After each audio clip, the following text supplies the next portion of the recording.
परंपरागत ऊर्जा के सोर्स, नॉन कन्वेंशनल एनर्जी, पहली हेडिंग नॉन कन्वेंशनल एनर्जी। ठीक है, देखो बहुत तरह की होती है नॉन कन्वेंशनल का मतलब, एक होता है नॉर्मल तरीके से एनर्जी बनाना, एक होता है नॉर्मल तरीके से एनर्जी वो बनती है जिसमें कोई चीज जलाई जाती है। ठीक है, जलाई जाती का मतलब क्या होता है, क्या चीज जला करके बिजली बनती है, जैसे कल बताया गया था आपको। हाँ, तो कोई चीज जला के, तो कोई चीज नॉन कन्वेंशनल और कन्वेंशनल में डिफरेंस क्या है, डिफरेंस क्या है। अरे हद हो गई है यार, नॉन कन्वेंशनल और कन्वेंशनल में डिफरेंस क्या है। अबे जो जो रिन्यू ना हो सके तो वो क्या है, नॉन कन्वेंशनल है, पक्की बात। एग्जाम्पल सिंपल है यार, जो एनर्जी जो होती है जिसको वापस नहीं कर सकते वो नॉन कन्वेंशनल या कन्वेंशनल, कन्वेंशनल में आती है। ट्रेडिशनल, लिखो लिखो यार, तुम लोग तो गड़बड़ कहानी है तुम लोग की, मुझे लगा पता होगा ये चीजें। लिखो, energy are classified into two type, energy are classified into two type, energy को दो हिस्सों में क्लासिफाई करेंगे, बांटेंगे। नंबर एक, एक तरफ लिखो कन्वेंशनल, एक तरफ लिखो नॉन कन्वेंशनल, कन्वेंशनल और नॉन कन्वेंशनल, कन्वेंशनल और नॉन कन्वेंशनल। एक हिंदी में बोलते हैं परंपरागत गैर परंपरागत, परंपरागत गैर परंपरागत। ठीक है, जहां पे कन्वेंशनल लिखे हो वहां पे लिखो इस तरीके से,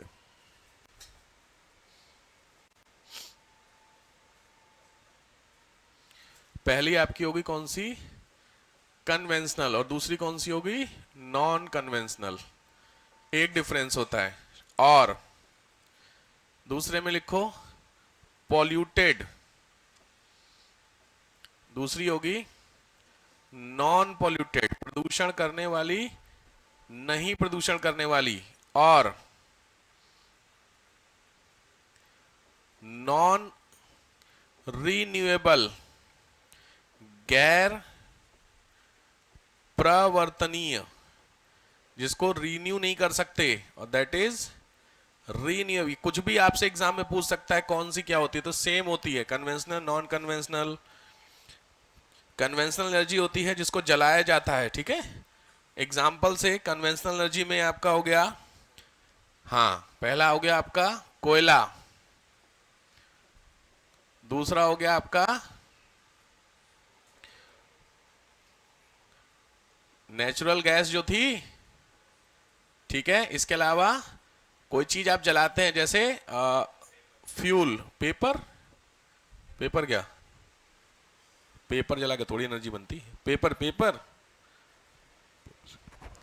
समझ रहे हो, जिसको जलने से धुआं निकले और वो एनर्जी बनाने के काम आए, तो ये आपकी होती। तो लॉजिक है जो कन्वेंशनल होगी उससे धुआं भी निकलेगा और रिन्यू भी नहीं हो सकती। भाई तुमने कोयला जला लिया, खत्म, अब दोबारा उस राख से कोयला नहीं बना सकते हो ना। इधर साइड में नॉन कन्वेंशनल का मतलब सीधी भाषा में क्या होगा, जिसको हम कर सकते हैं रिन्यू वापस कर सकते हैं। तो इसमें पहला क्या होगा, सोलर, भाई दूसरा हाइड्रो, पानी, तीसरा हवा से, इसके अलावा भी और बहुत सारी होती हैं, काफी सारी होती हैं। ठीक है, हाँ वो आगे बताऊंगा मैं। तो इसको आपको डिफरेंस समझना है। तो पहले एक एक आइए, नंबर एक आइए, सोलर एनर्जी, पहली हेडिंग डालिए solar energy.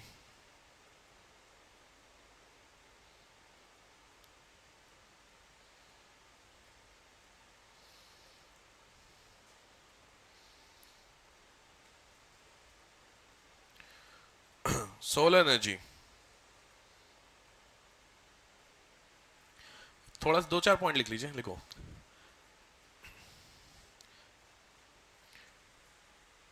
Most environment friendly, सर्वाधिक पर्यावरण अनुकूल, एडॉप्टेड फ्रॉम सोलर रेडिएशन, सौर ऊर्जा से मिलती है,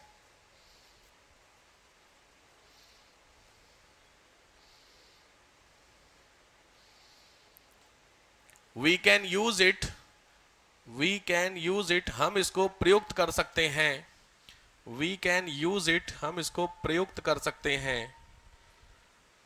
किन किन चीजों में प्रयुक्त कर सकते हैं तो बताता हूं मैं, वो आगे जानेंगे। We can use it dash, पहला है photovoltaic panel. First is called photovoltaic panel which is commonly known as solar panel. सुने होंगे तुम लोगों ने। First one is photovoltaic solar panel. Second is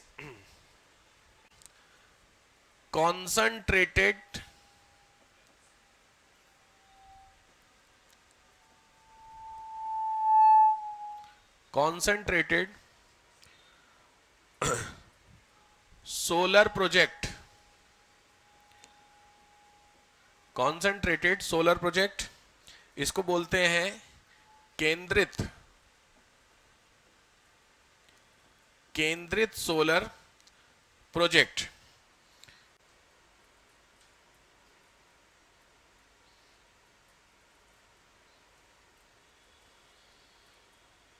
ठीक है, सोलर पैनल तो तुम लोगों ने देखे होंगे ना। सोलर पैनल का डेटा सब जानते हो ना। सोलर पैनल दिखाने की जरूरत नहीं, सबने देखे सोलर पैनल लगे होते हैं, घरों में लगे भी होंगे। लिखिए भारत, लिखिए इन इंडिया, हेडिंग डालिए भारत में सोलर का क्या हिसाब है। भारत में लिखो ड्यू टू ट्रॉपिकल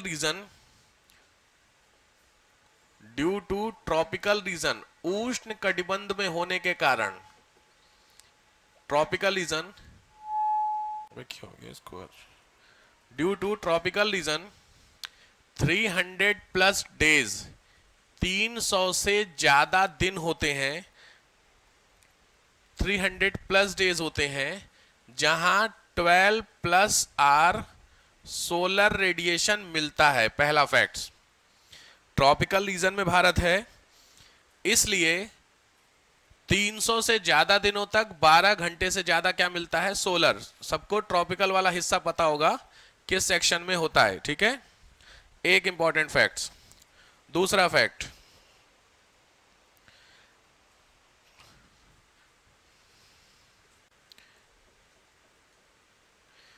मई 2024, मई 2024 तक भारत का 70.03 गीगावाट ये थी सोलर कैपेसिटी, क्षमता। मई 2024 तक इतने गीगावाट की सोलर कैपेसिटी थी इंडिया की। नेक्स्ट,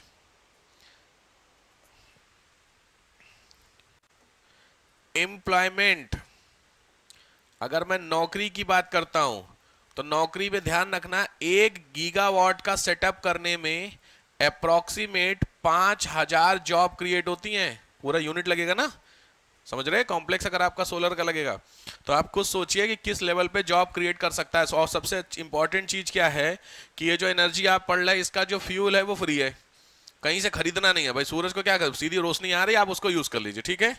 नेक्स्ट,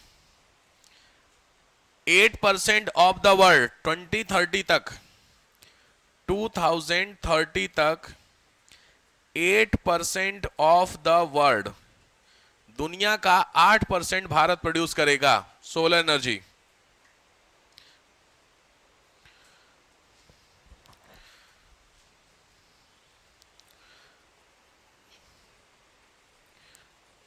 ठीक, यहां तक हो गया।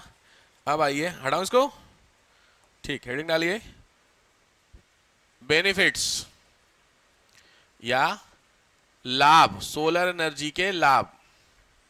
सीधे सीधे ध्यान से क्वेश्चन उठेंगे इसमें, सोलर एनर्जी के क्या क्या फायदे हैं।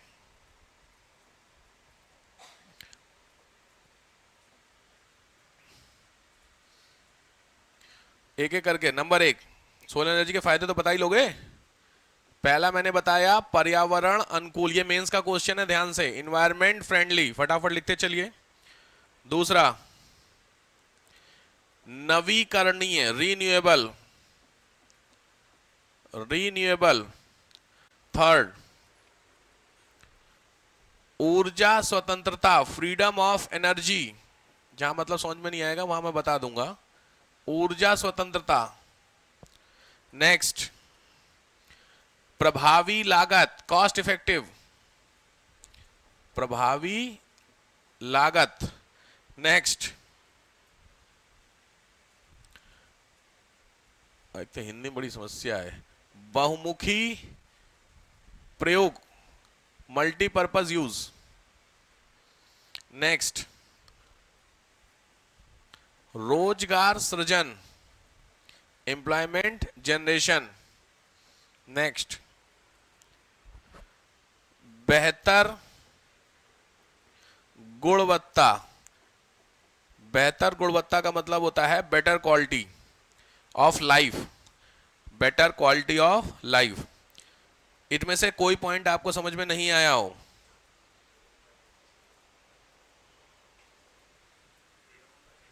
फ्रीडम ऑफ एनर्जी आपके पास अनलिमिटेड, कोयला हो गया, पानी, वो कोयला हो गया या गैस हो गई, वो लिमिटेड है ना भाई, कोयला खरीदना पड़ेगा। सूरज का क्या है, बाहर लगा दो इंस्ट्रूमेंट बस, फिर ये freedom energy. Next, less maintenance, कम रख रखाव, रख रखाव ही बोलते शायद ना हिंदी में, लेस मेंटेनेंस, कम रख रखाव। नेक्स्ट, अब फायदे वाली बात है यार, भाई इसमें जगह है नहीं यार, मैं इधर लिख देता हूं। ये है रेट इंक्रीज करना, मूल्य संवर्धन बोलते हैं हिंदी में। किसके रेट पता है? घरों के, जहां पे सोलर पैनल लगे होते हैं वो घर अब महंगे बिक रहे हैं। बात समझ रहे हैं? क्योंकि सीधी बात है, इन्वर्टर की कॉस्टिंग और वो सब ना, वो सब घट जा रहा है, और बहुत सही है, मेरे को सोलर वास्तव में बहुत सही लगता है ये। ठीक है, यहां तक समझ में आया सारा, सारे पॉइंट क्लियर हो गए। सब्सिडी गवर्नमेंट तगड़ी देती है, सब्सिडी बिल्कुल देती है। मैंने इसीलिए बोला आप लोगों के घरों में है कोई सोलर का इंस्ट्रूमेंट? और किसी घर में नहीं है? वोल्टेज लगा है? हाँ, सो उधर बहुत साइड में लगे मैंने देखे हैं, और आजकल काफी मैं देख रहा हूँ इसको यूज कर रहे हैं लोग, बढ़िया कर रहे हैं, इसको करते चलिए, क्योंकि फ्री की चीज है यार, कौन सा उसमें पैसा लग रहा है। चलो नेक्स्ट आइए, चैलेंजेस। चैलेंजेस, चुनौतियां। चैलेंजेस में पहला, इनिशियल, शुरुआती लागत, इनिशियल कॉस्टिंग। शुरुआत में तो थोड़ा बहुत होता है, वो तो कॉस्टिंग होती है, हमें चैलेंज लिखना ही पड़ेगा, भले गवर्नमेंट सब्सिडी दे रही है। दूसरा, वर्षा, रेनफॉल। नेक्स्ट, बैटरी का issue, issue of battery chargeable के लिए। नेक्स्ट, इश्यू ऑफ प्लेस, जगह की समस्या, भाई सेटअप करना होगा तो आपको चाहिए होगा ना place. Next, issue of grid, connect करने का issue. Next, dependency on climate, मौसम पर निर्भरता, मौसम पर निर्भरता, डिपेंडेंसी ऑन क्लाइमेट। और वो है वेस्टेज, अपचक्रण। सोलर पैनल जो खराब हो जाते हैं उसको कहां फेंकें, समझ रहे हो, पैनल जो होते हैं, तो वो उनकी वेस्टेज। तो ये सारी चीजें क्या हो गई इसके चैलेंजेस, नुकसान जो टाइप के होते हैं। ठीक है, अब आइए, हो गया, हो गया, लिखिए top 5 solar park. Top 5 India के सोलर पार्क, नाम पता होनी चाहिए आपको। टॉप 5 सोलर पार्क, पहला है भड़ला, मैं लिख देता हूं, पहला आपका है Bhadla, BHARLA, Bhadla solar park. Bhadla के बारे में लिखिए, राजस्थान में है, जोधपुर में, राजस्थान के जोधपुर में है। 14,000 एकड़, 14,000 एकड़ में 14,000 एकड़, 2.24 मेगावाट, 2.24 मेगावाट कैपेसिटी, ये अभी का इंडिया का सबसे बड़ा है। हाँ बोलो, ठीक है, 2.24 मेगावाट का है प्रोजेक्ट। चलो दूसरा, पावागढ़, पावागढ़, पावागढ़ कर्नाटक के, कर्नाटक में है, तुमकुर डिस्ट्रिक्ट में, कर्नाटक के तुमकुर डिस्ट्रिक्ट में। आवाज आ रही है? हाँ ठीक है, कर्नाटक के तुमकुर, तुमकुर डिस्ट्रिक्ट में है, और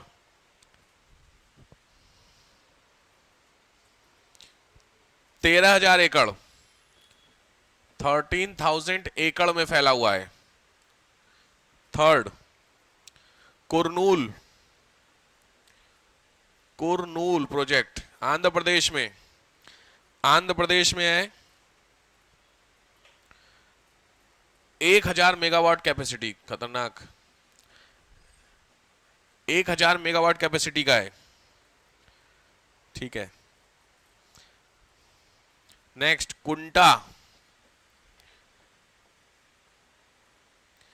कुंटा प्रोजेक्ट, KUNTA है, कुंटा, ये आपका तमिलनाडु में है, अनंतपुरम में, तमिलनाडु के अनंतपुरम, अनंतपुरम तमिलनाडु। और लास्ट है रीवा, MP, MP।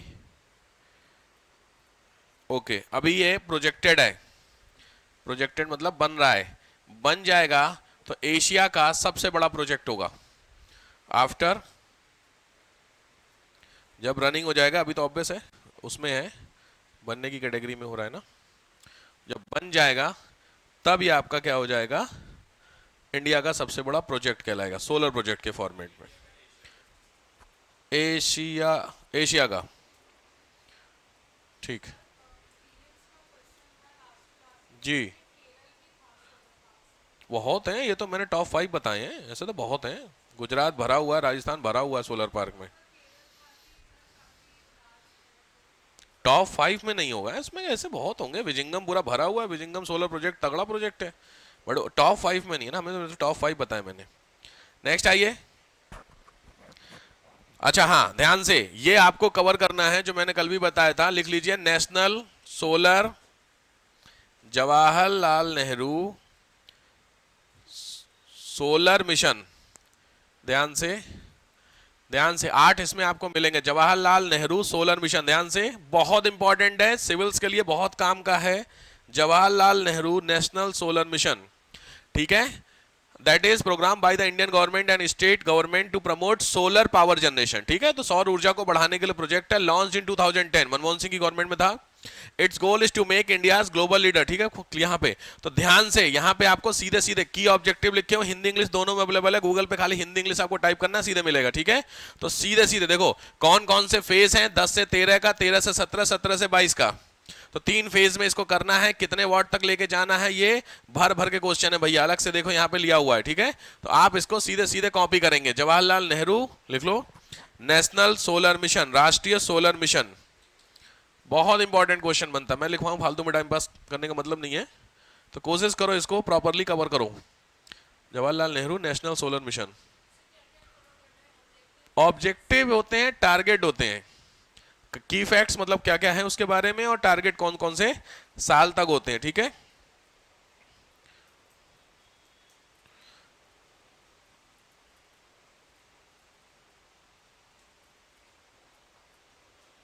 नेक्स्ट आइए।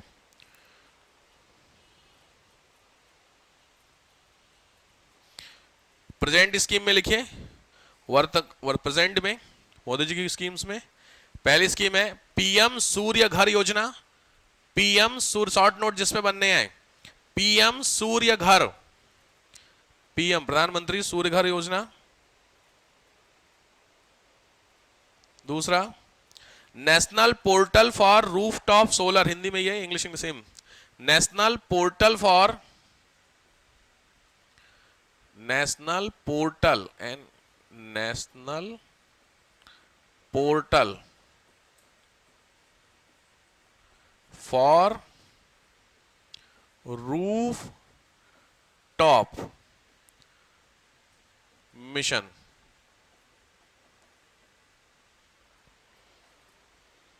रूफटॉप सोलर मिशन, ये सूर्य घर पे कई बार क्वेश्चन, जरा ध्यान से, पीएम सूर्य घर योजना। ठीक है, सोलर मिशन के गवर्नमेंट, अभी आपको पता ही हो, जैसे बात हो रही थी, सब्सिडी दे रही है ना सोलर पैनल में। तुम लोगों ने लगवाया, पैसे देके लगवाया, सब्सिडी वाले लगवाए हैं, पैसे देके लगवाए हैं, सब्सिडी नहीं मिली? क्यों ली नहीं आपने, कि मिली नहीं, हमें पता ही नहीं था। बड़े लोग, सर क्या हम सब्सिडी लेंगे, सीधी बात है, हमने तो पैसे दिए सर। अच्छा, सोलर पैनल काम कर रहा है, घर पे आता है प्रॉपर, एसी चलता है सोलर से, तो बहुत बड़ा वाला लगवा रखा है फिर तो। हाँ तब वही करें, बहुत बड़ा, अगर एसी चल रहा है तो फिर तो काफी हिसाब किताब है उसका। बट ये है कि आपका सोलर से फायदा होता है, इन्वेस्टमेंट ऑब्वियस इनिशियली मांगता है, एक बार अगर हो गया तो फिर बहुत बहुत सारी झंझट खत्म हो जाती है उसमें। ठीक बात है, चलो ये हुआ आपका पहला एनर्जी, सोलर एनर्जी। चलो दूसरी आओ, नेक्स्ट हेडिंग डालो, रिन्यूएबल एनर्जी में बायो एनर्जी। बायो एनर्जी, जैव ऊर्जा। बायो एनर्जी मतलब होता है जैव ऊर्जा, सबने सुना होगा बायोगैस, सुना है सबने? बायो एनर्जी जैव ऊर्जा किससे बनती है? ये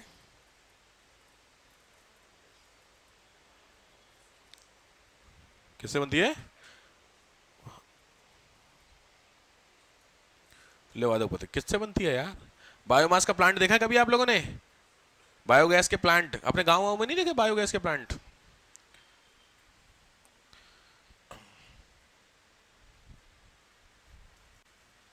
देखो, ये होते हैं बायोगैस के प्लांट, इस तरीके के प्लांट होते हैं, ठीक है, जहां पे खाद वगैरह होती है ना। छोटा सा एक प्लांट बता देता हूं मैं आपको, ये होता है यहाँ पे बायो, एक्चुअली बायोगैस ये समझो, कोई चीज जब डिके होती है, सड़ती है, तो गैस बनती है, और उस गैस का नाम होता है मीथेन। ध्यान रखिए, जो मीथेन गैस होती है किसी भी चीज के सड़ने पर होती है, पहली चीज है, तो इंपॉर्टेंट चीज है, अगर कोई चीज डिके हो रही है तो मीथेन बनेगी। अब फायदा यह है कि मान लीजिए मैंने एक इंस्ट्रूमेंट यहां पे लगाया और इसमें सारा मैंने ला करके वेस्टेज जो मटेरियल है वो भर दिया, तो लॉजिक बात हुआ कि ये जो अंदर वेस्टेज होगा वो सड़ेगा, फूल पत्ती काउ डंग ह्यूमन वेस्ट सब ला करके भर दिया इसमें, तो ऑब्वियसली क्या होगा? डिके होगा, जब डिके होगा तो गैस बनेगी। तो लॉजिक है, उस गैस को अगर मैं पाइप से कनेक्ट कर दूं। दूसरी चीज मीथेन के बारे में खाम होता है कि सबसे ज्यादा क्या होती है? कंबस्टेबल समझते हो, ज्वलनशील समझते हो, हाईएस्ट होती है मीथेन वाली। इंडिया, अगर मैं गैसेस की बात करता हूं, नेचुरल गैस में सबसे तेज जलती है, मतलब अगर आपने हल्की सी भी स्पार्क दे दिया जल जाती है। तो लॉजिक है, इस पाइप को अगर आप कनेक्ट कर दीजिए तो लॉजिक, और ये आपका घर है, तो इस घर में अगर ये मीथेन गैस कनेक्ट हो रही है और आपका जो रसोई है, उस रसोई से इस पाइप को आपने कनेक्ट कर रखा है, तो आपको सप्लाई मिल रही है। पॉसिबिलिटी है कि नहीं इस चीज का? तो यही वाला सेंटर जो होता है आपका, वो यहां पे देखो लगा, मिक्सिंग टैंक गैस स्टोरेज। तो सीधी बात है, यहां मिक्स हो रहा है, यहां से क्या हो रहा है? गैस का स्टोरेज हो रहा है, और यहां से आपको आउटफ्लो फ्लो है, जहां पे भी आपको देखा आउटलेट पाइप, जहां पे भी आपको चाहिए वहां पे आप पहुंचा सकते हैं। तो ये भी एक तरीके से रिन्यूएबल है कि नहीं है? इसमें क्या लग रहा? कुछ नहीं भाई, जहां पे आपको फूल पत्ती गिरी हुई है उसको उठाकर ला करके इसके अंदर भर दीजिए, बस ऊपर से ढक दीजिए, काम खत्म। तो ये भी ऑब्वियस है फायदे वाली, बट ऑब्वियस हाँ ये बात है, कॉमर्शियल पर्पज से बहुत ज्यादा यूज नहीं हो सकती है। भाई आप बहुत बड़ा इंस्ट्रूमेंट लगाओगे, सीधी बात है, कितना गैस इसमें बन जाएगी, बात समझ रहे हैं? कॉमर्शियली नहीं, लेकिन गांव देहात के लिए तो फायदा है कि नहीं है? बस कथा हमें तो उस पर फोकस करना है, ठीक है। तो चलो बायोगैस एनर्जी में लिखो, adopted from plant and animal, जीवों और पौधों से प्राप्त होती है, प्लांट एंड एनिमल। दूसरा, mostly effective in mostly effective in mostly effective in under developed country, अल्प विकसित देशों में सबसे ज्यादा इफेक्टिव होती है, जो अल्प विकसित देश होते हैं वहां पे सबसे ज्यादा डेवलप होती है, बायो पे चलती है। ओके, नेक्स्ट, प्रोडक्शन, उत्पादन dash, methane CH4, CO2, CH4 और CO2।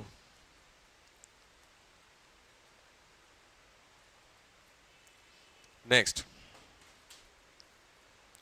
सोर्सेज, स्रोत, सोर्सेज, सोर्सेज कौन कौन से होते हैं? तो पहला सोर्सेज होता है वुडन सोर्स, लकड़ी वाला। दूसरा होता है animal source. Third is human source. Fourth is plant.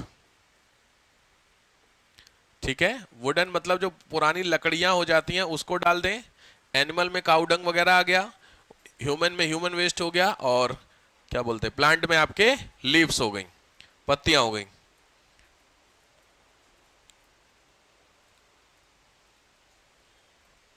ठीक। Process, process,